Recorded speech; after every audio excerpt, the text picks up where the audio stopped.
Yes, I've been working for about 48 years on the subject of food for better health. And it fits well in this context because we're talking about the development of the mind. And the development of the mind doesn't work well if you eat junk food. If you like pizza and Coca-Cola, your mind isn't going to develop very far. There's a lot of scientific information behind this, and the food aspect is very important because it's the very basis of our biochemistry. I have worked a lot with the Oriental approach to this. In fact, I wrote a book called Eating the Wu Wei. Now, if you've ever read Taoism, you may know Wu Wei. Wu Wei, it's not spelled, this is an English play on words. Wu Wei actually spelled W-E-I, it's pronounced Wu Wei, means not doing or without effort.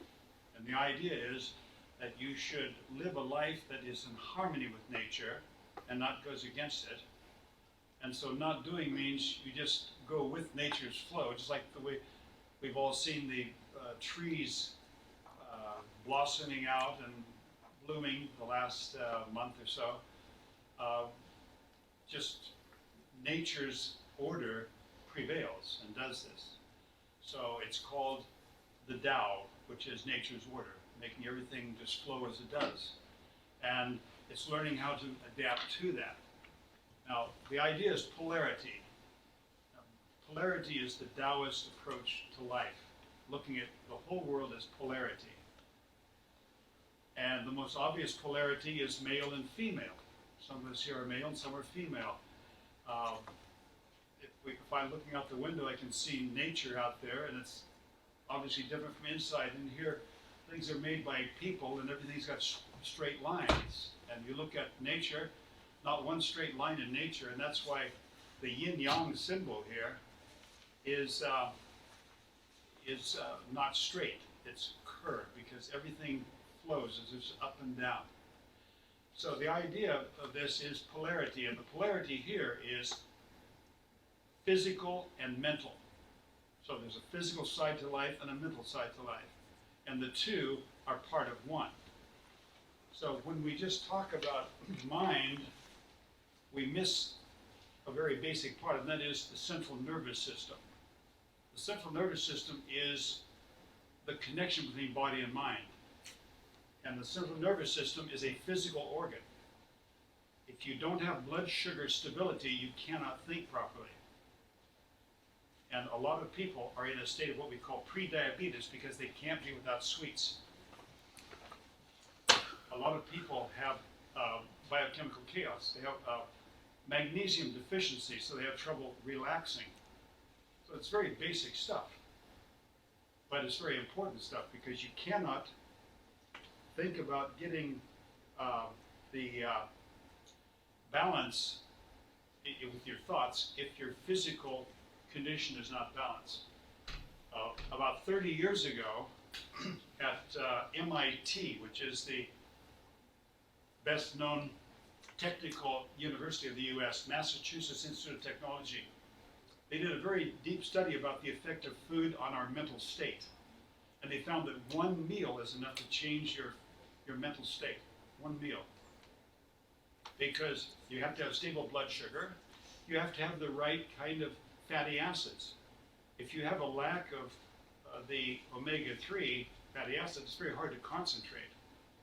So this isn't any kind of flash stuff that you would have about, some very exciting mental and spiritual activities which bring us further. This is about the very basis of everything, because without a physical basis, we don't get very far. So what they found at MIT was that serotonin, which is a neurotransmitter, you may be aware of this. Serotonin is what gives us a feeling of balance. It gives us a feeling of being in tune with our surroundings, with the environment around us. And serotonin is the result of what we eat. it was found if you eat complex carbohydrates, I'm quoting the MIT study, if you eat complex carbohydrates, you tend to have an ongoing even serotonin. Now, where is serotonin produced in the body? 95% of your serotonin is in your gut. 95%. This is called the second brain. Dr. Michael Gershon from Columbia University in New York wrote a book called The Second Brain. We have more nerve cells in our gut than anywhere else in the body except the brain. That's what's called the second brain, the gut brain and the head brain. And it was found that when you eat complex carbohydrates, you create serotonin. Serotonin is what gives us this feeling of well-being. A lack of serotonin will push you in one direction, which is depression, or if you tend to be more the aggressive type, it will make you very unpleasant to be around. It's the lack of serotonin. Serotonin is the basis of a balanced mental state. And so the researchers at MIT discovered that the food you eat determines the amount of serotonin. This was 30 years ago. You'd think that there'd be a lot more attention given to this. They published this as a book. The book is called Managing Your Mind and Mood Through Food. And Judith Wortman, W-U-R-T-M-A-N, Judith Wortman was the researcher in charge of this group, and so it's published under her name. In any case, this is really exciting stuff because you can see how you're able to affect the mental state through daily food. What are complex carbohydrates? Whole grains. I eat a lot of brown rice, but I also eat buckwheat, ate oats, lots of vegetables. They found that when people eat sugar, now sugar is not a complex carbohydrate, sugar is a fast carbohydrate. That when you eat sugar, especially in the amounts that people eat today, have you ever read how much people eat in 1 year in our modern society now? 60 to 70 kilos of sugar per person. Only about half of this is sugar people are aware that they're eating. If you read the ingredients on labels, you discover there's sugar everywhere. It's everywhere because people are addicted to sugar. But the MIT researchers found that when you do eat sugar, you get blurps of serotonin, but it's gone again. And it's this magical feeling of balance you'd like to have more of, but it's gone. And so there's that urge to eat more sugar. This is refined, simple carbohydrates as opposed to complex carbohydrates. So we have the issue of serotonin, which has been shown very clearly. When you eat complex carbohydrates, that's what happens. Now, from my experience, I worked as a food consultant at a clinic in Germany for several years. I helped build a natural food program at this clinic in Kassel, which is right in the center of Germany. And for many years, I watched people, how they would come with both physical and mental problems. There's a lot of cancer patients there, but that's not our subject today. There were also a lot of people with mental issues, and how we saw their development when they changed their food. Now, this wasn't the first project that was done in this line. At the Baywater Penitentiary prison in Maryland, which is on the east coast of the U.S., the warden, the head of the prison, he was interested in this subject about 25 years ago, and he put the prisoners on a new food program. There was no sugar, no chemical additives. Just those two things, no sugar, no chemical additives in the food. They had, within 3 weeks, they had a 50% reduction in all three categories of violence. That was vandalism, verbal threats, and actual physical conflict and fights. They had a 50% reduction within 3 weeks. Now, I know from my own personal experience, I work as a food consultant, that there is a great potential for using food as a basis to make the nervous system balance so that we have harmonious thoughts. And I know that the way that people are eating today, it's getting crazier and crazier. Now, Elizabeth Simentaki, a clinical psychologist in the US, wrote a book called The Crazy Makers. It's a very good book. She points out that all babies today, if you get the baby food, there are 13 neurotoxic pesticide residues in baby food. This isn't organic food. And that by the time they become teenagers, their brains have been altered.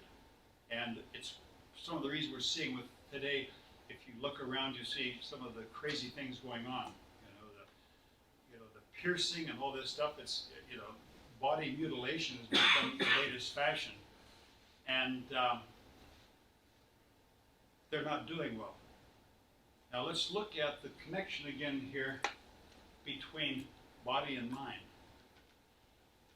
Which illness is rising fastest of all right now, in our society? Diabetes. Diabetes type 2. Right now, the projections are that by the year 2050, which is only 30 years from now, about a third of the population of the EU countries will be diabetic. Now, what do you think will happen to a healthcare system when you have a third of your population diabetic? It's pretty easy to figure out. Collapse is the word. Now, in the US, it's going to be even worse. So they have found in the US that the black population and the Latinos are going to be 50% diabetic within 30 years. 30 years. Now, the medical researchers talk about another health problem called diabetes type 3.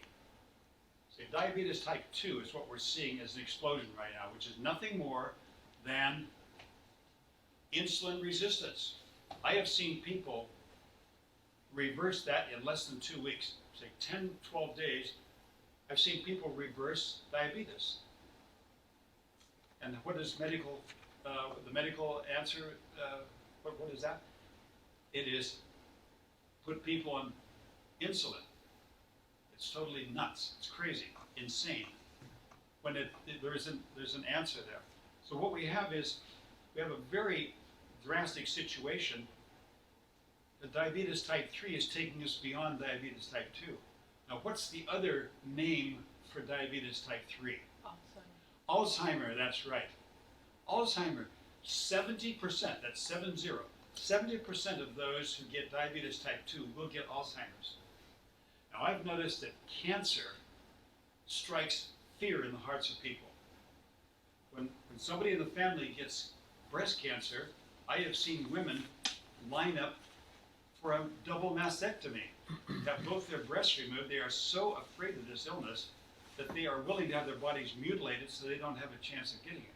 That's how afraid they are. That's a pretty crazy thing to do, but more and more women are doing it. We can forgive the women for doing it because they just don't know, but you can't forgive medical doctors for actually doing this operation. In any case, that's one thing, but something that strikes even more fear into people is Alzheimer's. It's a very unworthy way of ending your life. You don't know what your name is, you don't know what a toilet is for. It's pretty nasty stuff, and it's very high cost maintenance of people who get like this. Now, they're talking about a tripling of Alzheimer's in the next 30 years. Now, this is where it gets really interesting because we can see all this coming, and yet nothing is being done about it. And why? There's a very basic polarity going on between science and intuition. And what I'm pointing out today is that when you eat well, this has a very positive effect on your nervous system. Not only that you can think properly and not get thoughts of aggression or depression, but it actually sharpens your intuition. Because we know what causes diabetes. We know what causes cancer. I would never donate money to a cancer fund. In the US, the American Cancer Society is the richest charity in the country. We have over $1 billion in assets. And we already know what's causing cancer. The question is, do we have the proper intuition to sense what we should do about this? And we don't. We don't because we're not doing it. We're not even getting close to dealing with this. We can see what we're doing to the planet. Yeah, we're all hearing about the plastics and all this, and Greta here in Sweden. And most people are talking about, well, maybe we shouldn't take so many airplane trips. Well, if we really get down to it, eating meat, eating beef is the #1 cause of what's going on with environmental destruction. And I haven't heard Greenpeace or anybody talking about this because this stuff is just too radical for anyone. So let's talk about taking the train instead of the planes. You know, this is nonsense. Buying new clothes. All these new clothes being sent over from China, Indonesia. This is more detrimental to our environment than how many airplane trips we're taking on our holidays. It's all important, but we're leaving out the things that have to do with our personal life because that's real change. So I remember when I worked in this clinic in Germany, they had something called primal scream. In Swedish it's called urskrik. And so, you know, you get out there, you just, you scream out all of your frustrations and whatever is not right in you.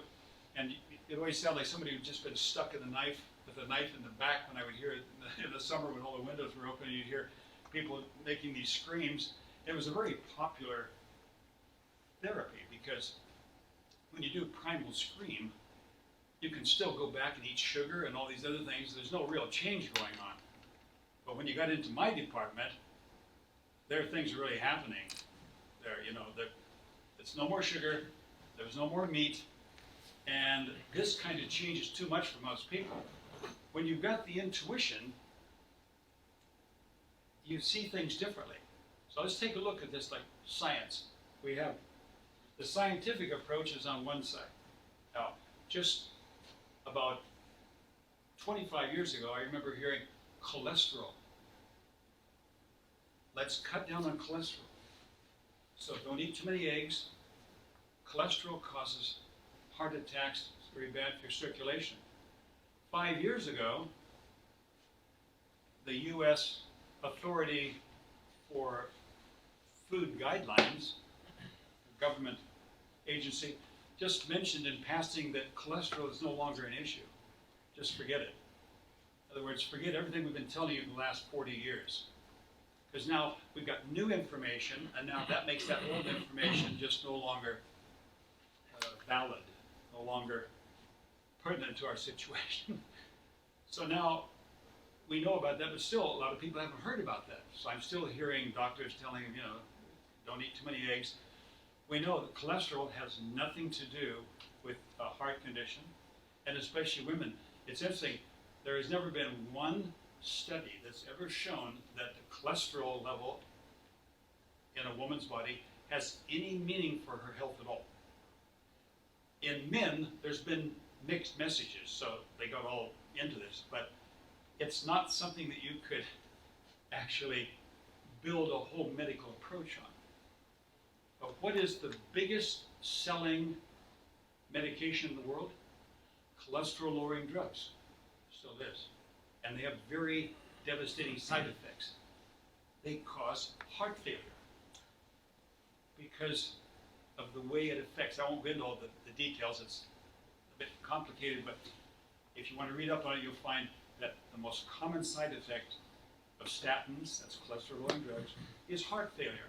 And you'll see that in the last 40 years, where the doctors are pushing this, heart failure rates are increasing. So what we need is intuition, rather than all this waiting for the next scientific study. Now, I do two things. I do lectures about food and health, and I do lectures about how to see your health just by looking at people. In fact, tomorrow and the day after tomorrow, I have an intensive course in Stockholm on body and facial diagnosis. Now, the reason I find this course very good is when I go out and start telling people about the good effects on your brain of complex carbohydrates, I hear people saying, oh, but I think paleo is my favorite. You know paleo? In Swedish it's called stenålderskost. Is much better.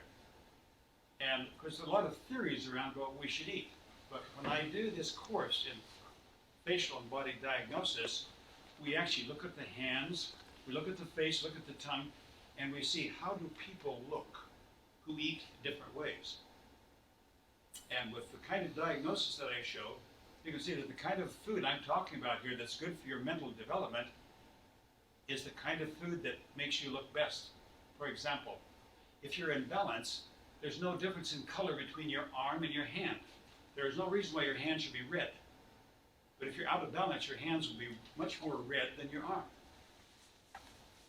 And so I've got people who eat just raw food telling me that, that's the way to do it. I say, well, my intuition now, see, you can look at this scientifically and say, if I eat raw food, I've got all these enzymes, I'm getting the food the way nature gave it to me.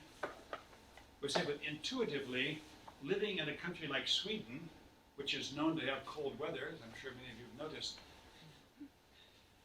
eating only cooling raw food is not a very smart thing to do, unless you're going to spend all your time in central heating, where you can keep it at 22, 23 degrees, and pretend that you're not living in the subarctic climate.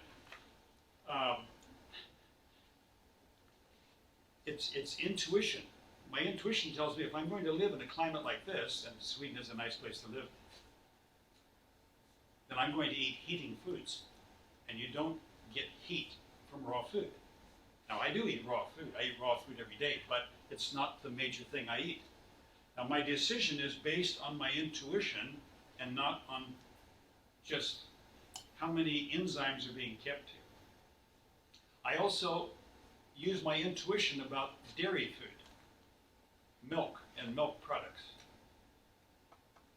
Because if I look at it scientifically, you say, well, there's all this calcium, and we need the calcium for our bones, so we better take that. And most Swedish people and everybody else in the world has accepted this. The Swedes and the Finns consume the most dairy food in the world. But there's a little problem with this. If we look at it from the point of Wu Wei, what is nature's purpose of cow milk? Obviously, it's to feed a calf. And if I make that my major food, now over half of all calories eaten by a Swedish child are some form of dairy food. Yogurt, cheese, milk, the whole thing. Is that really the right thing to do with the human child? Now, I have 4 children and 8 grandchildren. My 4 children got no dairy food at all. There's no problem with their bones. I have 8 grandchildren. None of my 8 grandchildren get dairy food. The idea that you need dairy food is just a very successful advertising campaign. But my intuition tells me, do I really want to take something as a major food that nature has intended as a food for cows? Now, I can look at it scientifically and think, what? But look at all the, and it comes all the time. Now, if we talk about dairy food, a second, we may even go to another kind of diabetes, that's diabetes type 1. Now, Finland has the most childhood diabetes in the world. That's diabetes type 1. That's not insulin resistance like type 2. That is an autoimmune destruction of the pancreas. And who's number 2? Sweden, the western neighbor, Sweden. Now, interestingly, Finland is number 1 in milk consumption and number 1 in childhood diabetes. Sweden is number 2 in milk consumption and number 2 in childhood diabetes. So in 1994, an international team of researchers wanted to understand, why do these 2 countries have so much childhood diabetes? If I ask someone, what do you think is the cause of illness? What do 90% of the people say? Stress. Stress is it. Now, stress is a nice, vague term that doesn't really tell us anything. We've all got stress today. Who doesn't have a stressed life in this time? Well, are Finland and Sweden the most stressed countries? Maybe you've been down to Belgium and Holland and Germany and seen the pace of life there. Life is much more intense there. This is a really what is called a laid-back place here, Sweden. Things are pretty relaxed here. I cannot accept the idea that Swedish and Finnish children are stressed out compared to other children in Europe. How about environmental pollution? That's another thing that will come up as a cause. Well, the environmental pollution of these Nordic countries is about half of that of the continent. In other words, Germany, Switzerland, Austria, Belgium, and Holland. It's half here. So that doesn't add up either.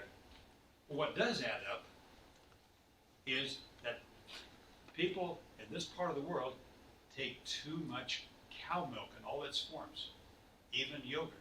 When I tell people to leave the yogurt, leave the cow's milk, they usually ask me, does that include yogurt? I say, well, is yogurt made of cow's milk? There is a yogurt that's made with coconut milk. That's certainly no problem. The yogurt itself is not the problem. It's the cow milk that's the problem. So I've been watching people over the years, and what happens with them, my intuition has shown me that the way that I chose to go when I was 25 years old when I changed my food. Now I'm almost 74, so this is very close to 50 years now. I haven't seen a doctor since I was 25 years old. And when I travel around the world and people say, well, how's life in Sweden? I say, well, it's great, but Sweden's got really high taxes, you know. I say, yes, but you get all that free medical care. And I say, I have never seen a medical facility in Sweden other than when my children were born. And that was just in and out the same day. The doctors didn't like this. They wanted to keep us around for a while. I said, no, we're just going to have the birth and go home. And that was it. That's my only experience with the Swedish medical system. I haven't needed it. And why? Because my intuition guides me. I do a lot of flying around the world. I lecture in Australia, US. I've lectured in 27 countries. And I always take my food along with me on airplanes. But now and then I'll decide to try something, and I'm paying for this meal that they're giving me, so I'll try some of it. And my intuition tells me this actually isn't good for you. I can feel it because I eat organic whole foods. I eat foods that have no chemical additives, the food that is the proper food for the human body, and my intuition tells me this isn't right. So the point I'm making today is that we need to seek connections rather than separation. Because the whole idea of this lecture is about body, mind, and spirit. This is a connection. How do these connect? What is this connection? The connection is the central nervous system. The central nervous system is a physical organ. It's your brain and these main nerve channels that, like the vagus nerve, that belong to this. As a physical organ, it is dependent on the quality of your blood.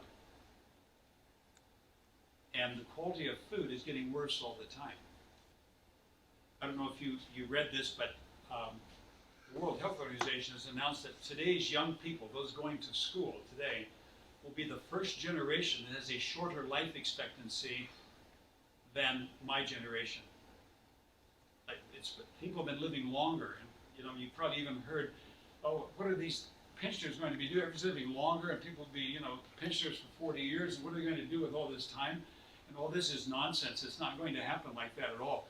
The Danes were the first to understand this, that actually life expectancy is beginning to drop because the conditions for a long life are no longer there. If we come back to this original thing, we're going to have a tripling of diabetes in the next 30 years. Now, a diabetic, on the average, will have 12 years shorter life than a non-diabetic. So how can you be talking about everybody's living longer, and you're going to have a big part of the population diabetic? Diabetics do not have long lives. So what we need is more holistic thinking. The holistic thinking is the understanding that what you eat every day is the nourishment for your central nervous system. And now your ability to think, your ability to develop your intuition, as well as even having harmonious thoughts, depends on your physical condition. So this is what makes it so exciting, that we have the ability to make difference of how we feel in life, how we experience life, the quality of our life. If we go with the stress argument, which you hear a lot, stress, if I ask people, what did the doctor say? He said, the cause of my problem is stress. It's easy to say that because you can't really prove that. But we would say that if you understand that your daily food is the basis of what you do, then it's no longer, well, how am I going to cut down on stress? I'm a single mother with 3 kids. You know, how is a single mother of 3 kids supposed to cut down her stress level? But you can decide every day what you're going to eat or what you're not going to eat. So I brought along something today to show you. I don't know if you've ever seen this, but this is from NASA. NASA is the American Space Agency, sending up the rockets to the moon and all. NASA did some interesting studies with spiders. They put a measured amount of toxin on the spider and then looked at how the spider spins a web. Pretty straightforward stuff. So this is the spider web without any toxins added to it. This one here. This is THC, which is the active ingredient in cannabis. So they put the measured amount of THC, and you see how it affects the spider's ability to spin the web. This one is caffeine. Caffeine is in coffee, it's in chocolate. Now, if you look at the two, which one affects the spider more strongly? Cannabis or caffeine?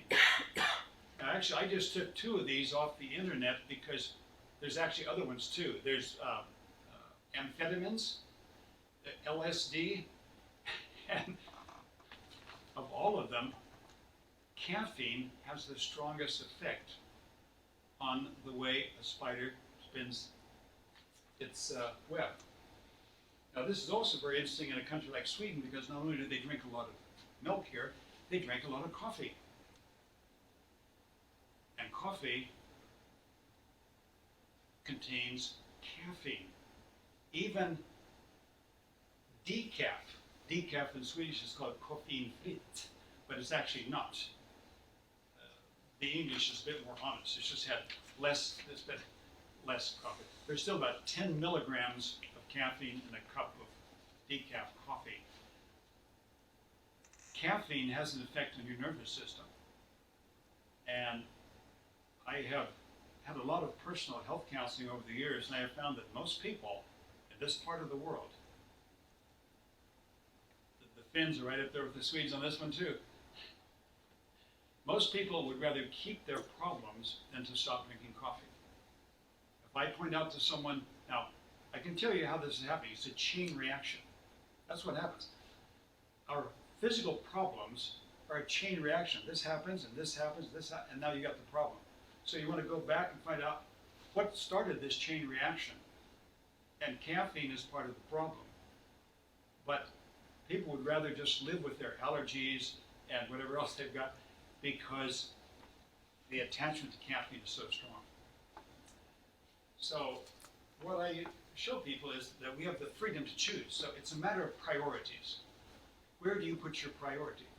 If your priority is on the development of spirit and mind, and there's some pretty interesting things going on here as I read the program, then just the satisfaction at the sensorial level shouldn't be our major focus. We should think the most important thing is my mental development. I have a certain number of years on this earth, and during this time, I want to develop myself as much as possible. And of course, that's what is special about us humans. We have an amazing nervous system. In fact, if you come back here to the polarity, the yin and the yang, from the yin-yang point of view, would say that the physical body is limited and it has certain limitations. Like I can't climb up on the roof of a house and say, I don't believe in the law of gravity, I'm going to just jump off this roof and float in the air. Because the law of gravity is there whether I like it or not. And it's the same way, your body can only take so much sugar, so many chemical additives. It doesn't matter if you say, I don't care, my body will get used to it. It doesn't get used to it. And so when you go beyond the limits of what the body can deal with, then health problems come. And if you get health problems, it's very difficult to focus on mental development, on mind expansion, and some of these exciting things, spiritual development. So what is said in the Far East is, if you understand that the body is limited and what it can tolerate, then you will eat, you will consume, you will drink things that keep you within the limits of what the body can handle and stay in balance. And because you honor this, in other words, in the Far East, it's looked upon as humility, being humble. Humble means you understand that you have limits and you honor those limits. They're set by nature. And because you are humble and you honor the limits of the physical body, it gives you unlimited ability in the mental area. You can develop much more. That's why we see in all the major religions, there is some kind of fasting program. In Christianity, we have the Lent fast. At Lent, we fast in the spring. It's a nice time to have it. In the spring, the body, after the winter, can release things. And we look at the others in Judaism, of course, Buddhism, of course, but you'll see that there's always some kind of fasting thing, because when you fast, you free all this energy that goes into digestion, you free it up for mental ability. In fact, if you look at an embryo developing, as a human embryo develops into a human being, of course, the big subject of debate right now in Sweden about ending the life of these little creatures, that as this is developing, the first thing you see is the nervous system and the digestive system develop as the two first structures in the new baby. The third system, the heart and circulation, come a bit later. But nervous system and digestive system are the first two. And this is a polarity, the yin and the yang. And this polarity we have for all of our lives. So that means that if I'm now in a religious movement and I want to have more power for my mental development, I'm going to have certain periods of fasting, because then I'm releasing all this energy into the other part. Now let's look at the opposite. Let's think of a Christmas dinner. Say you have a big Christmas dinner with your relatives and you stuff yourself with food, and then someone at the Christmas table says, what do you think is the meaning of life? You know, you'd probably think, well, let's talk about that another time. Right now, I just want to sit here and just kind of experience this stuffed feeling, because all your energy is going to go into the digestion. So, because we must eat to survive, the key is we eat only the amount that we need and no more. And when we do that, we will pull that energy into our digestive system that we need, but we free up the energy that we need for our mental development. And this is exactly what I'm talking about.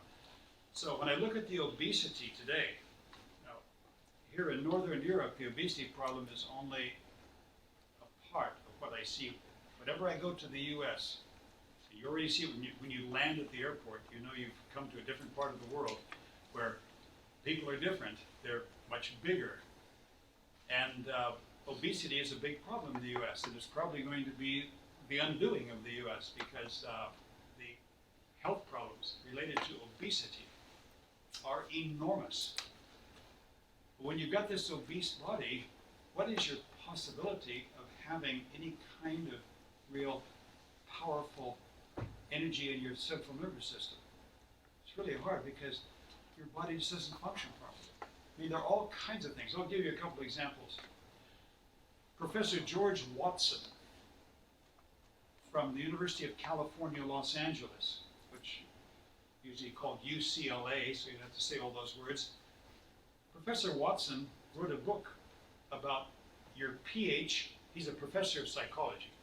He wrote a book about the pH of your blood and your mental condition. Now, what is the pH of healthy blood? I mean, what is the pH of blood in a healthy condition? Depending on which blood you're measuring, it'll be 7.35 to 7.4. Now, at 7.2, Professor Watson confirmed personality changes in people. Now, it doesn't sound like much, does it? 7.35 down to 7.2. Now, if you remember that the pH system is logarithmic, in other words, 8 on the pH scale is actually 10 times more alkaline than 7. 6 is 10 times more acidic than 7. Then you can see the dynamics here that 7.35 to 7.2 is actually quite a shift. In fact, if you're down to 7.2, you probably won't feel well. At 7.1, you can actually die. So your body has a lot of mechanisms to protect you from getting into that kind of acidosis or over-acidity. But he found that just this switch down to 7.2 would create personality disturbances. I'll just give you a little mathematical assignment here. Neutral water is 7. 7 is right in the middle. Now, Coca-Cola is 2.5. That's the pH. That's extremely acidic. The lower the pH goes, the higher the acidity. So, if you know that this is a logarithmic scale, in other words, 6 is 10 times more acidic than 7, 5 is 10 times more acidic than 6, who can calculate now how much more acidic is Coca-Cola than water? I'll give you the answer because I already figured it out. 50,000 times. So just imagine someone who gives, on their birthday, you give your children and grandchildren something that's 50,000 times more acidic than water. Because this is such a special thing here. Birthday can have Coca-Cola, phosphoric acid, carbonation. It's like, are you trying to kill your children? No, 50,000 times. What does that do to the human body? What it does is it uses up your minerals. And we know that magnesium is one of the big sufferers of this. Now, if you've done any study of the effects of minerals on your mental state, you know that magnesium is very important for a balanced psyche. In fact, it's been found that people suffering from depression are often helped by just taking magnesium supplements.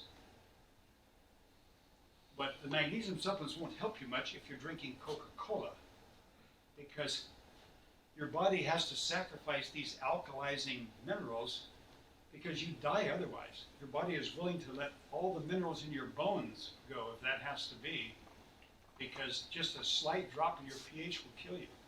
And that's one of the causes of osteoporosis. It's not that you're drinking too little milk. That's nonsense.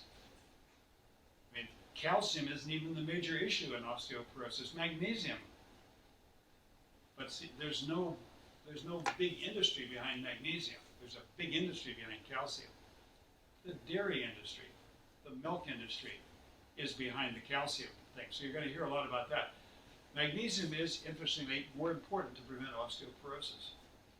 Now, most women beyond the age of 50 are already into some level of osteoporosis. And they're going to be taking dairy food, trying to stop it. And the more dairy food they take, the lower their magnesium goes, because calcium and magnesium are antagonists. And they don't even take all the dairy food, they take calcium supplements besides. That really does put an end to your magnesium. So this becomes the major cause of osteoporosis is the calcium excess. You actually have to have a black sense of humor to appreciate the irony of this. Here are these people pumping in the calcium-rich things, trying desperately to stop osteoporosis. It gets worse all the time. And without those minerals, they not only have weak bones, they do not have harmony in their thoughts. So I work with the energies of food. It's energy, so I have many reasons not to take dairy food. One is that there's too much, if I want to do it scientifically, there's too much calcium. Now, a calf needs a lot more calcium than a human baby. The human nervous system is only about 70% developed at birth. In the next month with the mother's milk, the baby's nervous system will develop. The calf has no nervous system development. And cows are not known for their wit. Cows are known for their size because they're going to just, get bigger and bigger. And cow's milk is meant for those purposes. So when babies are given a cow milk substitute instead of mother's milk, because the mother wants to go back to work now and doesn't want to be bothered with this, she's actually limiting the future nervous system potential of the child. That's why I like the Swedish system of allowing a mother to be with her child for so long after birth. I think it's one of the greatest achievements of the Swedish welfare model is allowing mothers to be home with their children because the breastfeeding is so important for the nervous system. But even if you weren't that lucky to have breastfeeding through the first year, which is ideal, even if you don't think, my mother had to work and I didn't get that, you can still do a lot by thinking, what does the nervous system need? It needs certain fatty acids. A DHA, which is an omega-3, is well known. DHA is very important for the development of the nervous system. And when you take care of these basic biological needs, it gives a lot of advantage into the mental state. So you can see how all these things fit together. And what's often missing is the connections. We see, is this a mental issue or what? I've had many people tell me when I say food is a major issue in the development of illness, and people say, I think it's stress. I think stress is more important than food. You say, well, wait a minute, what is it about stress that makes you get ill? It's the stress hormones. Because stress hormones have a negative effect on your body. It's not the stress itself, it's how the stress affects you. So, why do sleepy people in the morning feel awake when they drink coffee? Why does it make them suddenly awake? Is there something magical in that cup of coffee? It's the caffeine. The caffeine strikes the adrenal glands. The adrenal glands sit right on top of the kidneys. In fact, in Swedish, they're called next to the kidneys. And they produce stress hormones. When you get stress hormones, you're suddenly ready to go. It's in our survival strategy. Imagine if we suddenly had, terrorists come in here and taking us hostage. We would all experience this rush of stress hormones. How do I get out of here? What am I going to do now? Because that's a natural reaction to a threatening situation. When we take caffeine every day, we're putting ourselves in a stress state because that's when you can think quickly. But there's an expression in English called there are no free lunches. You may have heard this. Now, what does that mean, there are no free lunches? It means that energy you're getting now in the morning, because you're so far out of balance that you can only wake up with a neurotoxin. That energy you're getting now, you're going to pay for in the future with future tiredness. It's not just giving you something, it's mobilizing your inner essence so you can use that now. But see, I don't take any caffeine. I wake up in the morning and I feel ready to go. In fact, a sign of health is that when you wake up in the morning, you don't need any neurotoxic stimulants to get going. You feel good as you are. and that has great potential for making us, of living up to everything that we can be. But I look at people, when they come to me for counseling, look at them, I say, now here's a person suffering from all these different problems: depression, allergies, hemorrhoids, whatever they got. And you think what this person could be if only the health condition was better. So what I've tried to emphasize in this talk is the importance of the physical as the basis for mental. And we can look at it from a Western point of view and scientifically, but I especially like the Eastern point of view because of the connection. For example, Chinese have two expressions. One is Jing, that's J-I-N-G, Jing, and Shen. Jing is your physical health, your physical energy. And Shen is your mental energy. And those two are very much connected. Jing and Shen. And you can't develop Shen without strong Jing. In other words, what I just told you, you cannot have this development of the mind, of all the things we'd like to do with our lives on the spiritual level, if the Jing is not strong. And the Jing is, if you read about this in Taoism, they call it the basic Jing is what you get from your parents. That's the inherited. But there's nothing we can do about that. We got what we got. The second part of Jing is what we eat and drink every day. And there's where we have the ability to decide ourselves what it's going to be. Are we going to eat this way or that way? Now, because of the shortage of time, I can't really go into all the details. But if you would like to check out my website, you can read it in English or Swedish or even German. You can go into my website and read the food guidelines. This book you can also order on the website as an ebook if you like, or you can contact me and I can send you this one. Get it today too. I can send this book to you within Sweden or also abroad. It gets much more expensive abroad. But this is a very basic information. It is a concentration of what I have learned in 48 years of dealing with this. So I'll give you my website is my name, Stephen, that's spelled with a V, just like they would write it in Swedish. Stephen, and then Acuff, A-C-U-F-F, like Akuff, Acuff.com. So very easy, StephenAcuff.com. When it comes up, just click on the Swedish flag or the English flag, whichever one you like, and you can read about what's good and what isn't good to eat. And this is just a basic guideline. Everybody must decide himself what's right. So one thing I've learned over the years, everybody's different, and everybody has to have the intuition to find himself. Some people need more raw food, some need less. Nobody needs sugar. Some people need more animal protein, others need less, but nobody needs beef. Now, we come back to this again. Beef is the #1 cause of what we are now talking about with Greta and all these things about the carbon dioxide in the world. And so you can certainly, you don't have to be a strict vegetarian to do this, but beef is really not the best way to go if you're environmentally conscious. And if you want to send me an email, it's very much the same. It's just ST and then the ACUFF at hotmail.com.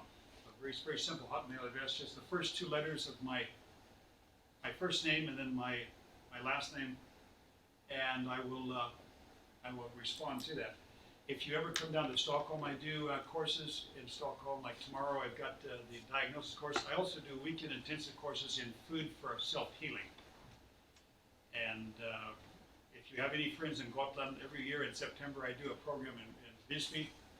So there's other possibilities of informing yourselves. But in any case, I was very happy that I was invited to this conference to give this perspective on it, because there's so many interesting things going on here. And I just hope that you don't forget that the very basis is your physical health, and their food is numero uno. Thank you.